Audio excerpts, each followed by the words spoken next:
तो आदाब, नमस्कार, गुड इवनिंग, सत श्री अकाल। एक बार फिर आप तमाम लोगों का स्वागत है क्राइम तक की कहानी के इस एपिसोड में। उम्मीद है पूरी फैमिली अच्छी होगी। कई अपनी क्राइम तक फैमिली के लोगों के मेल आए और कहानी का जो पुराना सिलसिला है उन्होंने कहा कि उसी तरफ लौटना चाहिए। मैंने कई बार कहा कि मैं खुद लौटना चाहता हूं। कुछ लोगों ने कहा कि शायद अब न्यूज बुलेटिन टाइप भी हो गया।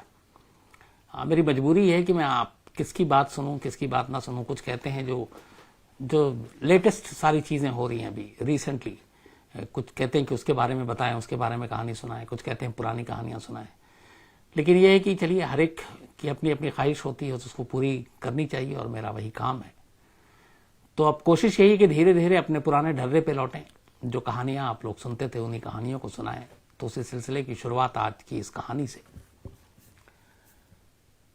अंदाजा लगाएं कि एक देश जिसके चारों तरफ समंदर है और उस देश का एक इलाका, एक किनारा, जहां पे समुद्र के किनारे वो बसा हुआ, वहां पे लोग रहते हैं। और जब तब कोई नाव उस किनारे पे आके टकराए और रुक जाए। कभी नाव खाली मिले, कभी नाव में मछलियां मिले, लेकिन ज्यादातर खाली नाव में कभी कोई इंसानी कंकाल मिले, सर मिले, हाथ मिले, पैर मिले, और जिंदा इंसान कोई ना मिले। तो क्या कहेंगे?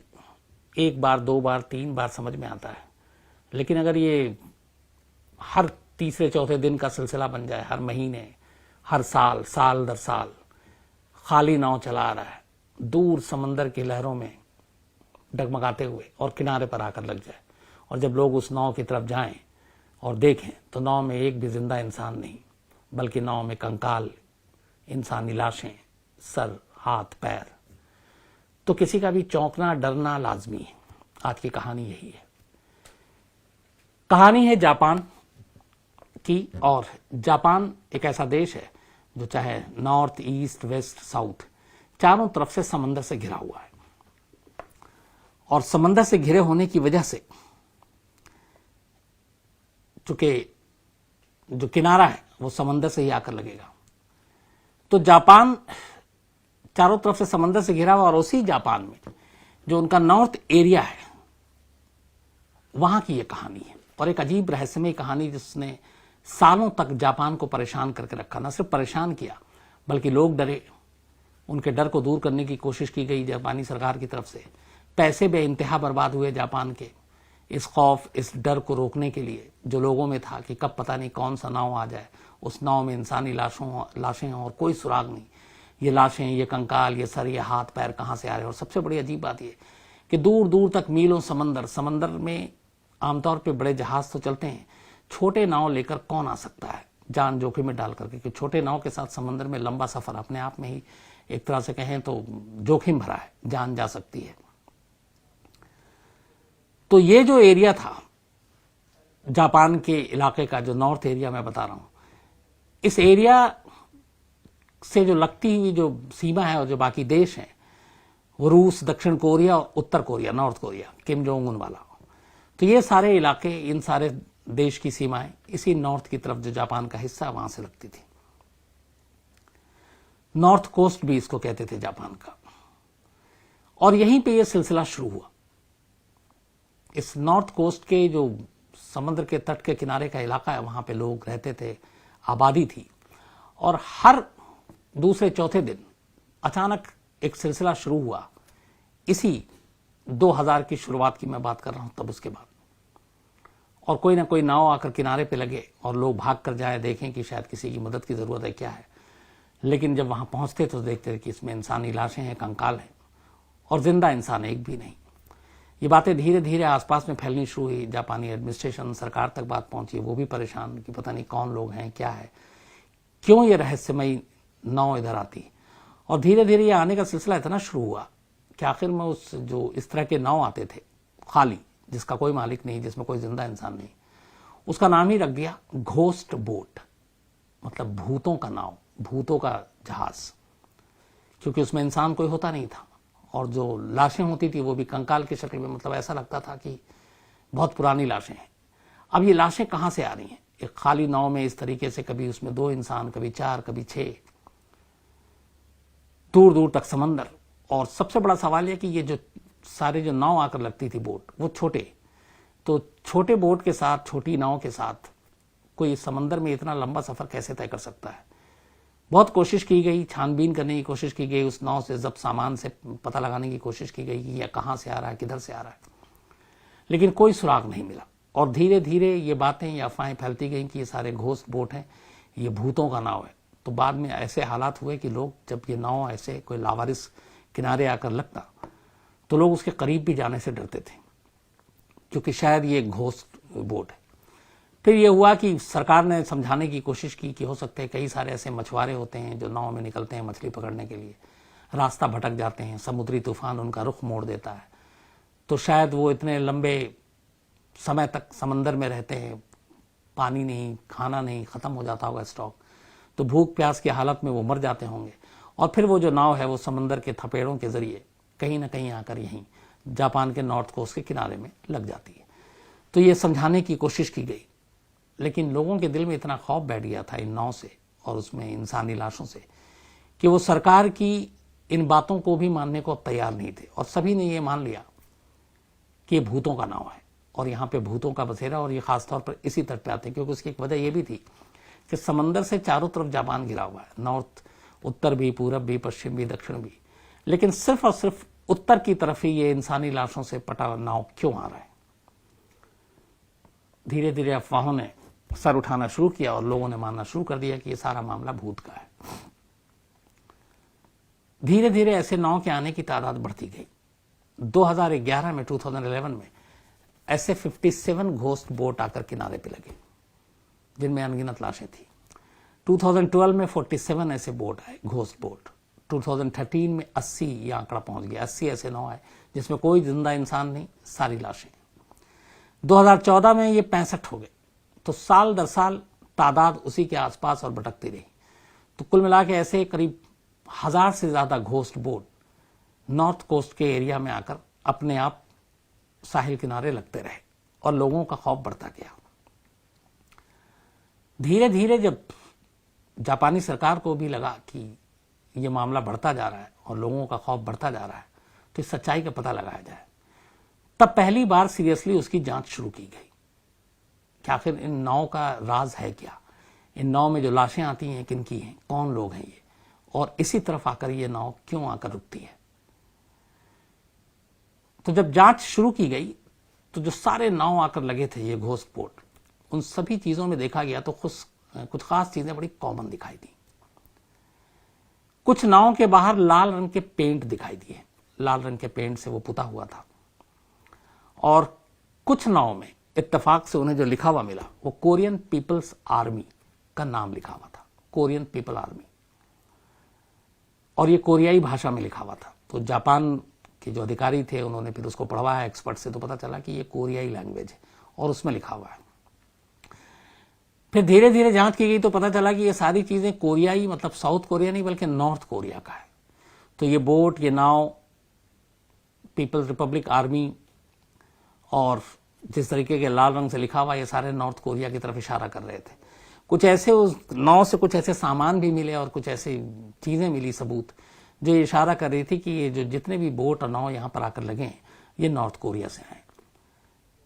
अब जो जांच करता थे, जिन्होंने जांच की, उन्होंने ये कहा कि ये नॉर्थ कोरिया से है, लेकिन कोई मानने को तैयार नहीं। उसकी एक बहुत बड़ी वजह थी, नॉर्थ कोरिया से जापान के इस नॉर्थ कोस्ट की दूरी करीब 1000 किलोमीटर थी, 1000 किलोमीटर, और जो बोट थे, नाव थे, वो सारे छोटे। तो 1000 किलोमीटर की दूरी एक छोटे नाव में तय कर कोई नॉर्थ कोरिया से जापान के इस इलाके में आए, ये खुदकुशी करने के बराबर है। लेकिन जांच ये बता रही थी कि सारा मामला नॉर्थ कोरिया से आ रहा है और ये सारे बोट्स जो हैं वो नॉर्थ कोरिया पे हैं। तो कोई सुसाइड करने के इरादे से ही निकल सकता है इतनी दूरी तय कर इतने छोटे से नाव पर। तो ये बात लोगों के गले उतरी नहीं और लोगों ने कहा कि शायद सरकार जो है वो बरगला रही है। इसके अलावा कोई सबूत मिल नहीं रहा है। इधर जापानी सरकार की परेशानी बढ़ती जा रही है, वो इसलिए कि जब भी ऐसे नाव आए तो न सिर्फ उस नाव में जो उन्होंने एक तो नॉर्थ कोस्ट की सुरक्षा बढ़ा दी नाव की वजह से, और लोगों के मन में ये खौफ, घोस्ट बोट, तो लोग समंदर किनारे भी जाने से डरने लगे थे। तो अब सुरक्षा बढ़ाई, उसके लिए भी पैसे खर्च होने लगे। फिर जो लाशें मिलती उनको निकालना, उठाना, हॉस्पिटल ले जाना, पोस्टमार्टम करना, और फिर उनके जो लाशें हैं उनको ले जाकर कहीं रखना ताकि आगे कभी जांच में मदद मिले, या फिर उनका अंतिम संस्कार करवाना। तो इन सब चीज़ों का एक्स्ट्रा खर्चा भी आने लगा और ये सारे खर्चे लाखों डॉलर में थे, क्योंकि लंबे समय से ये घोस्ट बोट चला रहा है और हर बार लाशें उतारना, ले जाना, पोस्टमार्टम करना, रखना, संभालना, जलाना, दफनाना। तो जापानी एडमिनिस्ट्रेशन के लिए एक और सरदर्द ये भी हो गया, एक तो लोग डरे हुए हैं कि इस घोस्ट बोट का राज क्या है, दूसरी तरफ खर्चा बढ़ रहा है, सिक्योरिटी बढ़ानी पड़ी, वहां पे गार्ड तैनात करने पड़े। तो ये सब कुछ चलता रहा और समझ में नहीं आ रहा था कि ये हो क्या रहा है। लेकिन जांचकर्ता अपने इस बात पे अडिग थे कि अब तक की जो जांच आई उससे साफ है कि नॉर्थ कोरिया के ही बोट्स हैं। लेकिन अब ये कैसे साबित किया जाए कि नॉर्थ कोरिया के छोटे छोटे बोट्स जापान के इस तट तक आकर लग जाएं और समंदर के इन थपेड़ों के बीच में। ये 2013-14 तक आपको बताए। ये असल में जब पूरी जांच की गई तो पता चला लोगों से पूछताछ के बाद कि 1975 के आसपास पहली बार घोस्ट बोट जापान के इस नॉर्थ कोस्ट में किनारे आकर लगा था और 75 के बाद से यह सिलसिला चलता रहा लगभग अगले 35-36 सालों तक। और ये बोट आते रहे, लगते रहे। जब और जांच की गई तो पता चला कि 1977 से 1983 के बीच, 75 में यह सिलसिला शुरू हुआ था घोस्ट बोट का, और 1977 से 83 के बीच इसी नॉर्थ कोस्ट के जहां पे ये घोस्ट बोट आकर रुका करता था, ये नाव, भूतिया नाव, उस तट पे रहने वाले 17 जापानी नागरिक गायब हो गए 1977 से 83 के बीच में, मतलब 6 सालों में, अलग अलग खेप में। कुल 17 ऐसे जो जापानी सिटीजन थे जो इस किनारे पे रहते थे अपनी बस्ती में, वो गायब हो गए। उनको बड़ा ढूंढा गया, फिर ये हुआ कि शायद वो भी बोट लेकर गए हों, समंदर में गायब हो गए, बट कोई उनका सुराग नहीं मिला। इसी दौरान इनकी भी जांच चल रही थी और जापान के लिए एक मिस्ट्री, जब ये सिलसिला शुरू हुआ कि 17 लोग रहस्यमयी तरीके से गायब हो गए, उधर घोस्ट बोट लगातार आ रहा है। हालांकि उन घोस्ट बोट में भी कई कंकाल के ऐसे, वो सारी चीजों की जांच की गई कि कहीं ऐसा तो नहीं कि जो 17 गायब थे उनमें से ये कोई हो, किसी की कंकाल हो। तो वो सारे डीएनए से लेके बाकी चीजें की, लेकिन कोई मिला नहीं। इस दौरान जांच चलती रही। तभी 1985 में इसी नॉर्थ कोस्ट पर जापानी ऑफिशियल एक शख्स को संदिग्ध हालत में देखता है, किनारे टहलता हुआ, और उसे गिरफ्तार कर लेते हैं।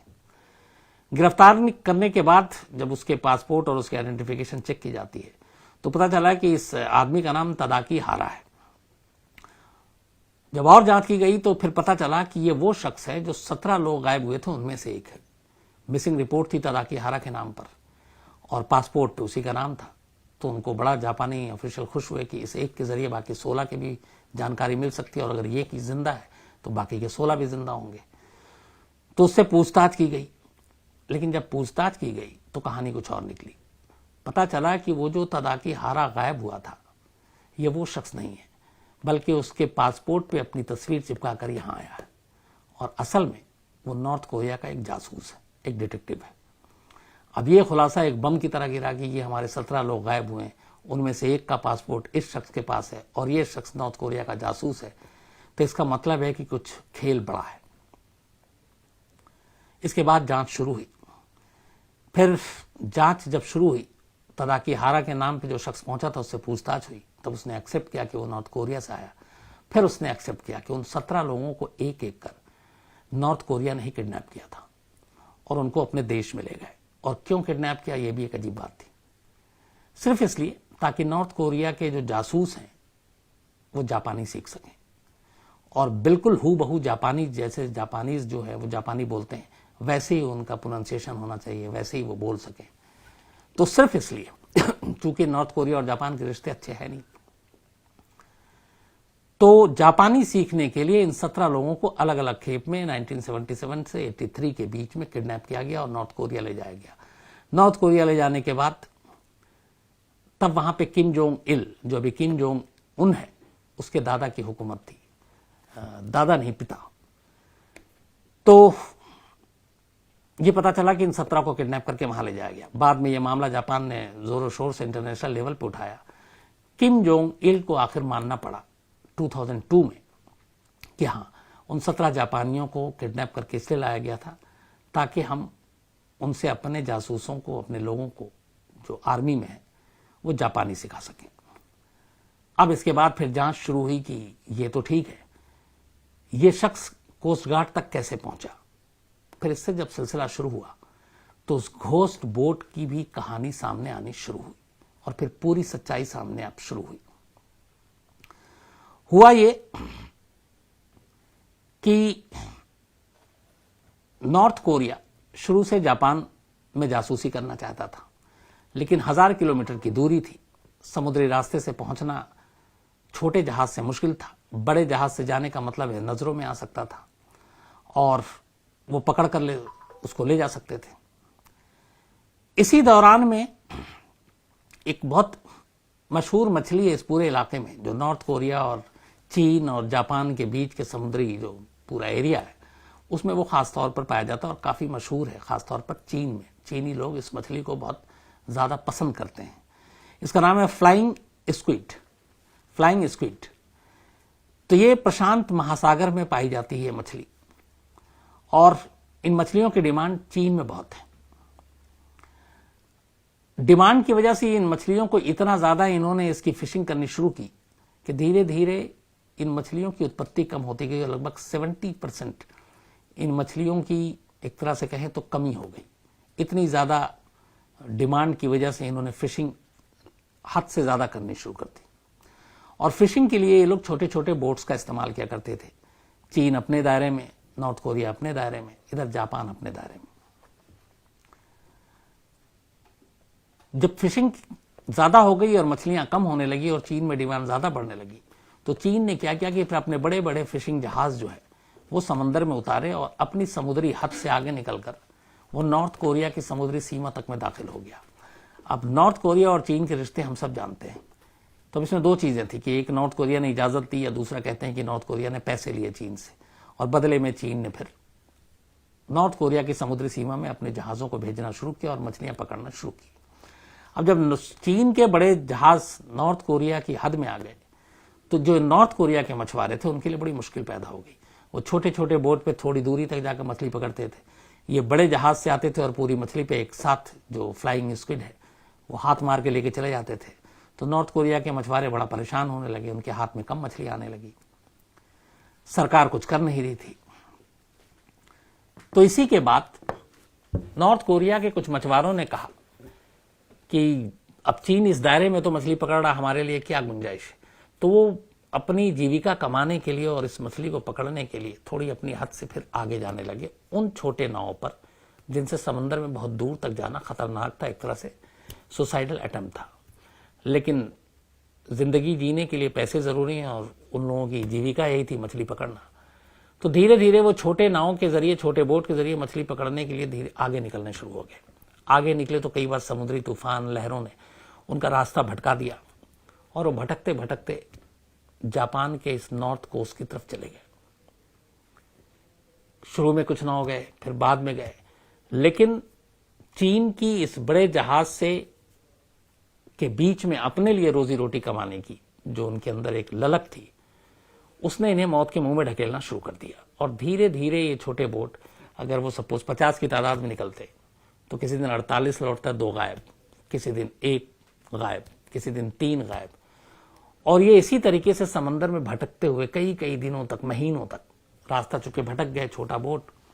तो जब एक मछुआरा समंदर में निकलता है तो वो पूरे प्लान के साथ निकलता है कि कितने दिन तक जाना है, कितने दिन तक आना है, कुछ एक्स्ट्रा पीने के लिए पानी, कुछ एक्स्ट्रा खाना लेकर चलता है, क्योंकि समंदर का पानी आप पी नहीं सकते। तो मीठा पानी लेकर, जरूरत के हिसाब से खाना, बाकी चीजें जरूरत वो लेके चलते हैं। लेकिन जब आप रास्ता भटक गए तो उसके बाद फिर आपके लिए जो आपका राशन है, जिस हिसाब से आप लेकर आए, वो भी बहुत ज्यादा दिन तक चल नहीं सकता। और यहाँ महीनों की बात थी। एक बार समुद्र के थपेड़ों ने आपको आपका रास्ता भटका दिया, फिर आप नहीं मालूम कहां जाएंगे। तो रास्ता भटकते भटकते ये जो छोटे छोटे नाव थे, ये जापान के उस नॉर्थ कोस्ट के किनारे जाकर लगने लगे और इतना वक्त गुजर जाता कि भूख प्यास से उसमें मछुआरे दम तोड़ देते और उसी में उनकी हालत ऐसी होती कि कोई कंकाल की शक्ल में आता, कुछ को कुछ जानवर जो है वो शार्क ये उसके निवाला बन जाते, कुछ आधे अधूरे बचते और वो वहां पे पहुंचते।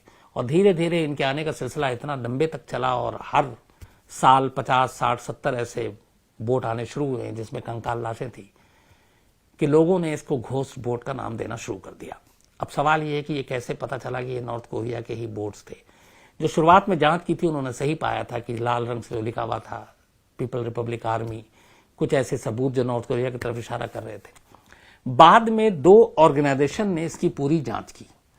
एक 2017 में यूएनओ ने, यूनाइटेड नेशन ने, संयुक्त राष्ट्र सुरक्षा परिषद, जो इसके फिशिंग को लेकर ये जो सारी चीजें आई थी और ये जो जापान ने कहा कि इतने सारे कंकाल और ये आ रहे हैं, तो उन्होंने अपनी एक टीम बनाई थी, इन्वेस्टिगेटिव टीम, जिसने ये सारी चीजें देखी और उसके बाद अपनी रिपोर्ट दी। इसके अलावा एक और टीम थी जो अपनी उन्होंने तरफ से जांच की, और ये जो दूसरी टीम थी ये एक इंटरनेशनल जर्नलिस्ट की टीम थी। इनकी अपनी एक एजेंसी, एक संस्था है। इन दोनों ने इस पूरे मामले की जांच की और पाया कि चीन के नॉर्थ कोरिया के समुद्री हद में बड़े जहाजों के साथ फ्लाइंग स्क्विड की फिशिंग करने के चक्कर में नॉर्थ कोरिया के गरीब और छोटे मछुआरे समुद्री रास्ता भटकते गए और इसी वजह से उनकी जान जाती गई। और इत्तेफाक कहिएगा इसे कि ये नॉर्थ कोरिया के जो मछुआरे थे जापान के नॉर्थ कोस्ट में कंकाल की शक्ल में पहुंचना शुरू हो गए, खाली नाव पर। बाकायदा उन्होंने अपनी रिपोर्ट में इसके साथ कई सबूत दिए। उन्होंने बताया कि इस एक्स्ट्रा फिशिंग से चीन करीब 1 साल में ही लगभग 3,500 करोड़ रुपए कमा रहा था, जो नॉर्थ कोरिया के हद में जाकर और वहां पे। तो जब ये रिपोर्ट आई उसके बाद नॉर्थ कोरिया को बताया गया। इधर नॉर्थ कोरिया की कहानी यह थी कि नॉर्थ कोरिया के मछुआरे गायब हो रहे हैं और कंकाल की शक्ल में जापान के तट पर जाकर खाली बोट में लग रहे हैं। वहां उनको भूतहा नाव और घोष बोट कहा जा रहा है। और चीन को भी ये सब पता है, छोटे छोटे मछुआरे जो गायब हो रहे हैं। नॉर्थ कोरिया को पता है क्योंकि उनके अपने नागरिक हैं, लेकिन ये लोग हमेशा खामोश रहे। जब ये यूएन और इंटरनेशनल जर्नलिज्म जो जर्नलिस्ट एसोसिएशन है, इन दोनों की रिपोर्ट आई, उसके बाद नॉर्थ कोरिया को ये बताया गया और जापान ने वो प्रूफ दिए। उन सारे जो लाशें और कंकाल मिली थी उसको उन्होंने कुछ सारे सबूत संभाल कर रखे। तो बाद में नॉर्थ कोरिया ने भी माना कि हाँ, ये जो बोट है, ये जो सारी उनको दी गई दस्तावेज, तस्वीरें, कि उनके अपने लोग थे। अपने लोगों की सुध न लेना, अपने लोग, जाहिर सी बात है जो मछुआरे गायब होंगे उनके परिवार वालों ने नॉर्थ कोरिया की सरकार से कहा होगा, गुजारिश की होगी ढूंढने के लिए। अब उन्होंने कितना ढूंढा पता नहीं, लेकिन जब ये सारी चीजें फैक्ट सामने आए तब नॉर्थ कोरिया ने माना कि जो घोस्ट बोट है असल में वो घोस्ट बोट नहीं था, वो वहां के गरीब मछुआरे थे जो अपनी रोजी रोटी की तलाश में, चूंकि रोजी रोटी और उनका जो जरिया था कमाने का वो मछली पकड़ना था। लेकिन चीन के जब बड़े जहाजों ने उनकी मछली को हड़पना शुरू कर दिया तो वो छोटी जहाजों से समंदर के थोड़े आगे तक जाना के लिए मजबूर हो गए और इन्हीं चीनों ने उनकी जान ले ली।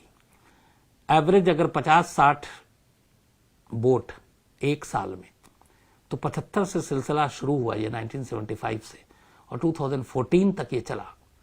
तो आप अंदाजा लगाइए कि 25 और 14 करीब 39 साल,